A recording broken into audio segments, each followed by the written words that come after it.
All right, so let's jump into this. We got this mission, right? Codename Shiva.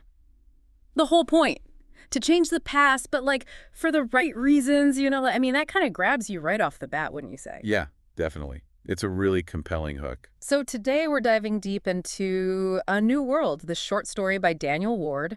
It's from the Read Z Prompts, and, it's fiction, obviously, but it makes you think, really think about history, technology, all that, and how, like, even when you're trying to do good, things can go sideways in ways you just wouldn't expect. Absolutely. It's that central idea that's so fascinating. Going back in time, not for yourself, but to try and, well, make a better future. I mean, the possibilities are just, wow, endless, right? Totally. And that's what this story digs into, the what ifs, the potential consequences. And it's like a thought experiment for us, too. Like, if we could change the past, where would we even start? And maybe even more important, what could we totally miss? The possible downsides. Right. And the story doesn't pull any punches. It throws us into 2032, and the world they paint is pretty bleak. Yeah, for sure. But it's interesting how they make it feel, well, not so far-fetched. Like, they've Yeah. got all these problems, climate gone haywire, cities falling apart, nature wrecked, wars everywhere. It's like they took what we're seeing now and just, like, turned it up a notch. It feels real in a way. Exactly. And it's not just environmental stuff either. The economy's tanked. Corporations and these super rich guys are calling the shots, Hmm. fueled by, nationalism and all this prejudice.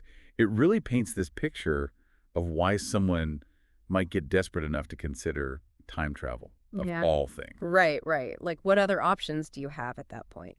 But the story does mention that the physicists, the ones who actually figure out time travel, they're not exactly jumping for joy at the idea. Yeah, there's a lot of hesitation there. Even with this terrible future staring them in the face, they're worried about messing with time.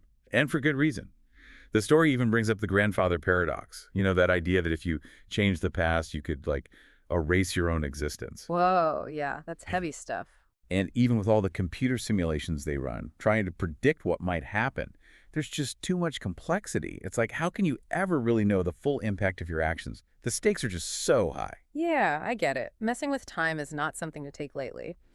So then we meet the Utopia Project, this super secret group that pops up in 2056. They've made some huge leaps in computing and AI, and they're basically a bunch of really smart people, physicists, ethicists, historians, all trying to figure out a way to, like, fix things. And their approach is pretty unique. It is, yeah. They're not about making big, dramatic changes to the past.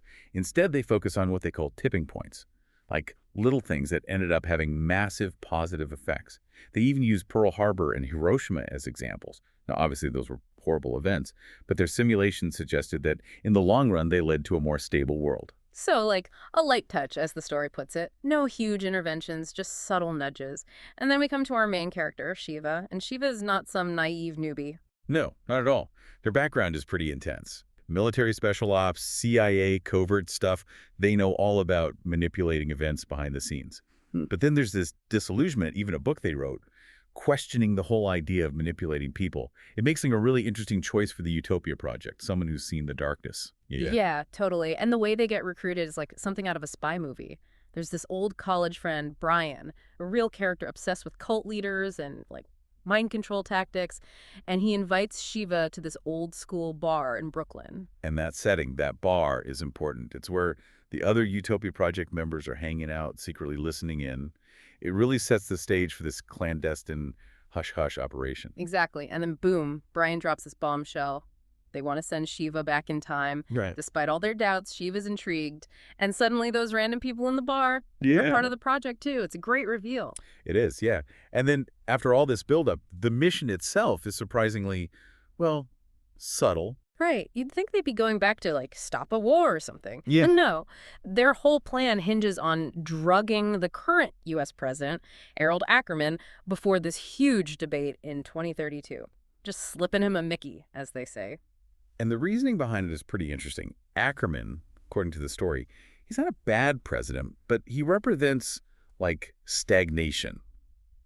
The Utopia Project simulations showed that if his opponent won, even though it might mean some rough times initially, it would eventually lead to some much-needed societal changes. So it's like they're willing to risk some short-term chaos for the sake of a better future. But, Shiva struggles with that. Is it really okay to sabotage a decent leader, even if it's for the greater good? That's the ethical dilemma, isn't it? And it's a tough one. The Utopia Project, with their whole Shiva codename, destruction for the sake of creation, they're operating on this big picture utilitarian view. But it makes you wonder, can we really predict those long-term consequences? And is it ever right to sacrifice someone, even for a supposedly noble goal? Big questions, for sure. But anyway, the plan is to make Ackerman mess up in this debate, paving the way for his opponent to win. So Shiva travels back to June 27, 2032, using this crazy advanced tech, a neural transponder. And the scene is almost like normal. Ackerman's in his kitchen making iced tea, totally alone. Shiva activates the transponder, hoping to cause some mental confusion. And there's this contrast, right, between this incredible technology, this device that can literally send someone through time, and the actual action, which is so mundane. It highlights how these seemingly small things can have huge ripple effects on history. Totally. And then, well, things don't go exactly as planned. Shiva accidentally knocks over a salt shaker, and in trying to catch it, they drop the transponder, and boom, they're yanked back to their own time, not even knowing how the debate went or what happened. And that lost transponder, that becomes the catalyst for everything that goes wrong. Yeah. It really emphasizes the unpredictable nature of messing with the past. No matter how small the change, the consequences can be massive. And talk about unintended consequences. The story then reveals the gift, and it's not a good one. The Secret Service agent who finds the transponder, he gets suspicious of the FBI and gives it to this shadowy truth group to figure out what it is, and they manage to, like, reverse engineer it, and what happens next is just terrifying. This is what the physicists were afraid of. This technology, designed for one specific purpose, is now being used for something completely different, controlling people. Yeah. The story says they use it to pacify enemies within and without. It's ironic, right? They wanted to create a better future, but they end up paving the way for something potentially far worse. Yeah, a total backfire. And the ending is just chilling. The agent shows Shiva a transponder, basically saying they're going to use it on them. It's like their whole good intentions thing just blew up in their face. They tried to undermine the president for a better future, but losing that little device changed everything. It's amazing, isn't it? A simple accident, knocking over a salt shaker, and it leads to all this. It shows just how interconnected everything is, how delicate history and society really are. And even with all their simulations, the Utopia Project couldn't predict something so random. And the irony is thick, right? They wanted to make this subtle change, a light touch, but it's the clumsy mistake that ends up having the biggest impact.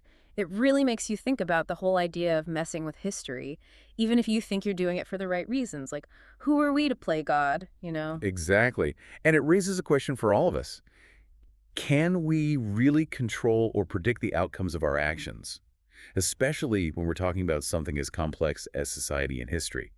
Could even our best intentions lead to outcomes that we'd be horrified by? It's a sobering thought, for sure. Makes you think twice about trying to fix things, because who knows what new problems you might create. Maybe this story is a warning, you know? A reminder that we can't predict the future and that the world is a lot more fragile than we think. Right.